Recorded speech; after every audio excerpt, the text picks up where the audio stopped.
Hello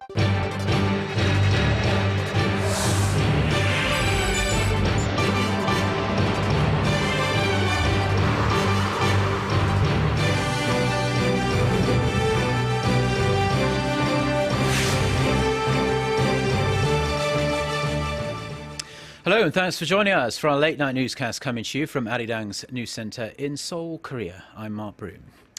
Our top story tonight. President Park Geun-hye says cooperating on ways to restore peace and stability on the Korean peninsula dominated her recent summit talks with Chinese President Xi Jinping. Our presidential office correspondent Choi You-sun has the details.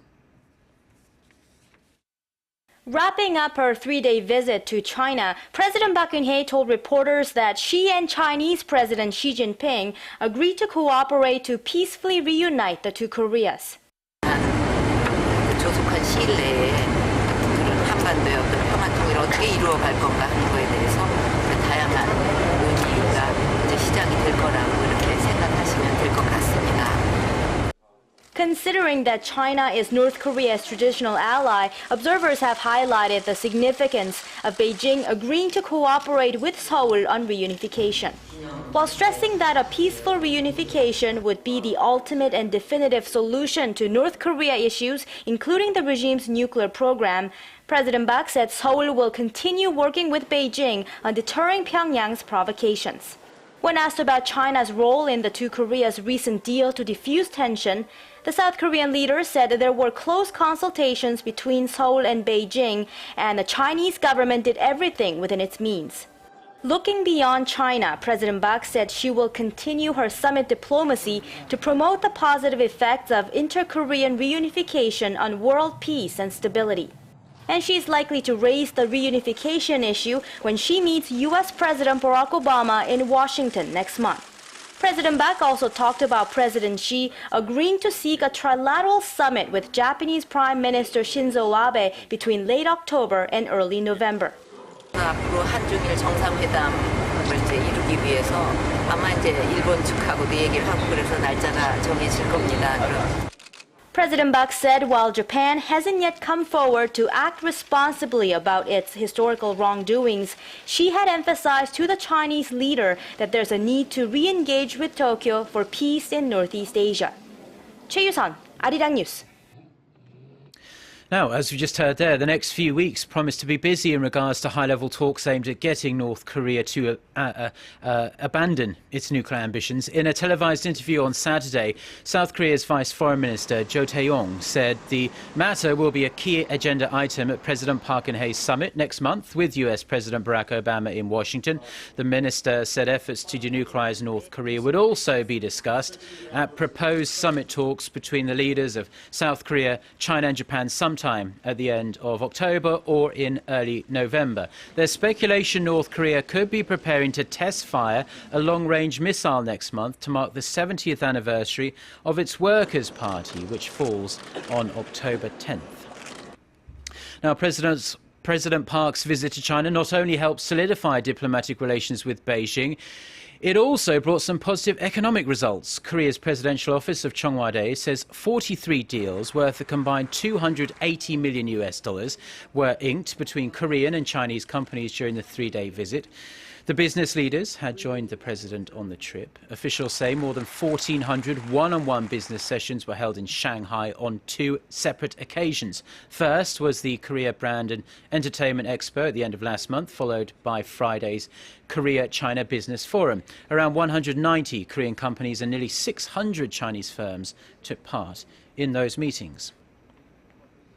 UN Secretary-General Ban Ki-moon has responded to Japan's criticism of his decision to attend China's World War II Victory Day event earlier this week. Speaking to China's state-run broadcaster CCTV, the UN chief said Japan seemed to be under the misperception that the UN is a neutral body. He stressed the United Nations is impartial rather than neutral. Ban said it's important for countries to learn from the past, adding that it's difficult to move in the right direction if they don't. note, he added that reiterating that view was the main reason he chose to go to Beijing. Now, Ban's comments come after Japanese media reported Friday that the ruling Liberal Democratic Party will send a letter of protest to the UN Secretary-General over his attendance. A handful of senior Japanese officials have also said that they were disappointed Ban had made the trip. The United Nations has asked North Korea to let it investigate reports of forced disappearances and abductees in the country. US-based news agency Voice of America says the UN filed a request with Pyongyang earlier this year, but the regime has yet to respond. The details were included in a report from the UN Working Group on Enforced or Involuntary Disappearances submitted ahead of an upcoming session of the Human Rights Council.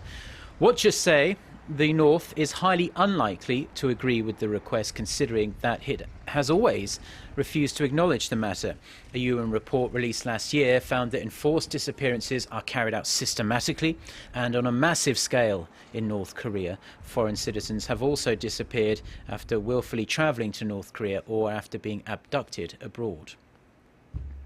Thousands of migrants and refugees have arrived in Austria after Hungary laid on buses to have them reach the border. The surprising decision by Hungary only came after many refugees had lost patience and set off on the long walk to Austria. Police say around 4,000 refugees have arrived at the Austrian border from Hungary so far, but that number could more than double by the end of Saturday. The governments of Austria and Germany have both said that they will grant them access, despite EU rules meant to restrict the movement of unregistered migrants. Now, the refugee crisis has come to be symbolised by a single photograph and a single family's grief this week. On Friday, the little boy whose body was washed up on a Turkish beach as his family tried to flee to Greece was buried, along with his young brother and his mother. The father has implored countries to act, so what contribution are they willing to make? Park Geun-hye reports. The two Syrian toddlers who drowned with their mother, along with 9 other people, were finally laid to rest on Friday in their hometown of Kobani. The grieving father of the toddlers said he hoped the deaths of his loved ones would lead to more help being provided to those in need. My entire family passed away. They are martyrs now, but I hope they can help who are still in need. Enough with this war. I don't know what to say more. I'm so tired. A heartbreaking photo of the 3-year-old boy, Aylan Kurdi, who was found washed up on a Turkish beach, went viral this week, igniting public outrage against developed countries over their perceived reluctance to help the refugees. Responding to the calls, British Prime Minister David Cameron said Britain would take in thousands more Syrian refugees. He also vowed to spend a further $150 million on humanitarian aid to address the Syrian refugee crisis. In a newspaper interview on Saturday, German Chancellor Angela Merkel said Germany can cope with an influx of refugees and migrants this year without raising taxes, but she expressed hope that refugees could be distributed more equally across the European Union. U.S. Secretary of State John Kerry also said the U.S., which has donated over $4 billion in humanitarian assistance to Syria, will assume an even greater role in addressing Syrian refugee crisis. The UN estimates that this year alone, over 300,000 refugees have already traveled across dangerous sea routes to reach Europe. Around 2,500 people are thought to have drowned making the journey. Park Ji-won, Arirang News. Boeing's commercial crew spacecraft finally has a real name. The company has announced that the spacecraft, previously just called the CST-100, will now be called the CST-100 Starliner.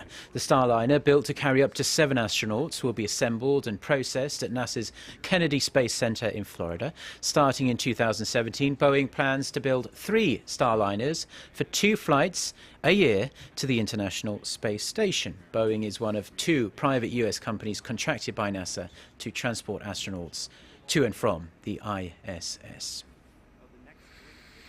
Korea has become only the 2nd country in the world to successfully harvest eggs from captive Pacific bluefin tuna. The development has scientists working on a breeding system that could secure future supplies in the hope of bringing the highly valued fish to dining tables around the country in a few years' time. Won Ji-yeon reports. It's a popular yet expensive delicacy here in Korea. Pacific blue tuna, which can weigh up to 450 kilograms, are prized for their fatty flesh. Unfortunately, they're facing extinction due to overfishing in the Pacific Ocean. But there may be a way to save this prized species. Korea's Ministry of Oceans and Fisheries recently announced that one of its research centers has successfully harvested bluefish tuna eggs from captive fish. The hardest part of farming and harvesting eggs from the bluefin is maintaining optimal water temperatures during the winter. Most of the tuna being farmed were taken from the wild in 2011. With its successful harvest of 250,000 fertilized eggs, Korea is now the second in the world after Japan to reach the feat. There are a lot of limitations to capturing the fish from the wild, but by exporting farm-raised Pacific bluefin tuna, we could raise over $400 million in annual profit. Scientists are now working to increase the survival rate of the bluefin inside the farm. By creating the best conditions to harvest a steady supply of eggs, scientists hope to commercialize the farm-raised bluefin by 2018. Won Ji-hyun, Arirang News. And finally, taking a brief look at the weather, we're going to see the temperature dip to a low of 19 degrees Celsius in Seoul overnight. Sunday is going to be mostly dry in the central region with some sunshine. Highs nationwide will mostly range in the mid to high 20s. And next week is forecast to be warm with lots of sunny spells, but nights will gradually begin to cool. With that, let's take a brief look at the weather around the world.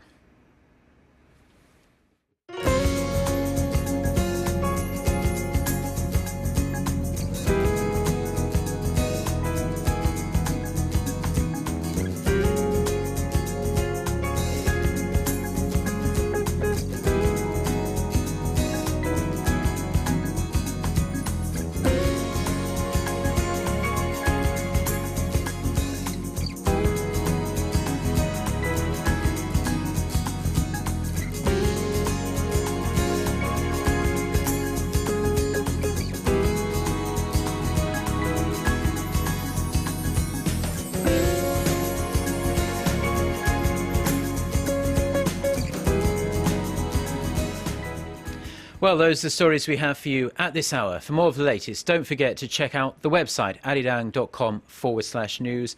Have a great rest of the weekend. Goodbye.